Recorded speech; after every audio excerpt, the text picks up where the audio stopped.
So please just make sure that you just take into consideration the appropriateness of what you're doing. You know, you would never ask someone to run a marathon before they could probably walk one, even though a lot of people do, right? Or you would never ask a baby to run before it can walk. And so what we need to do is go through that infant stage again, rebuild, recalibrate, re-strengthen your body, do what's appropriate. Do not go to the point of pain.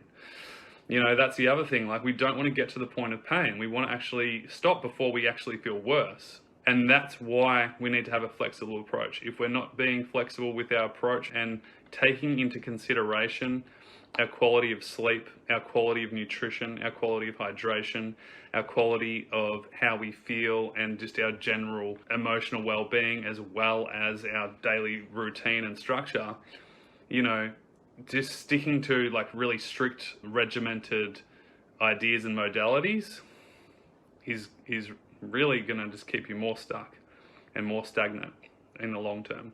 So I just want to do this video. I know it's a really important subject to talk about because we literally do get emails every single week about this topic, about, you know, is graded exercise bad for you? Like, is this what you do? I'm scared, I don't want to do that. And it's like, no, you are the boss of you. You know what's right for you, and you need to honor and do what's right for you and build into it when it feels appropriate for you.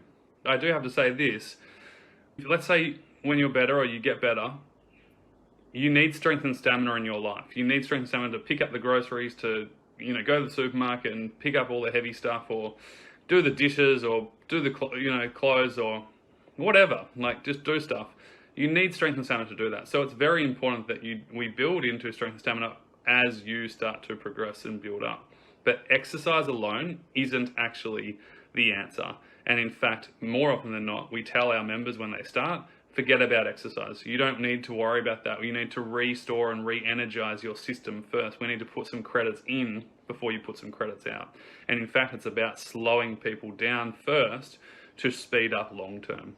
So I hope that clears it up. Remember, you know, there's no right or wrong. It's just what's appropriate for you right now. Like I said, if your immune system's low, if your sleep's out of whack, if you are just feeling terrible all the time, doing exercise probably isn't the right answer for you right now. I don't know, you tell me. You're the boss of you, you should probably know that answer. If, however, your energy levels are starting to rise and you almost have this irritability of energy and you don't know what to do with it, and you're at the point where, you know, you're not getting colds and flus on top of what you're experiencing, then it might be appropriate to add in, on a very low level, some restorative movement, some reconditioning of your body that is appropriate and safe for you to build strength and stamina and use it in the correct way.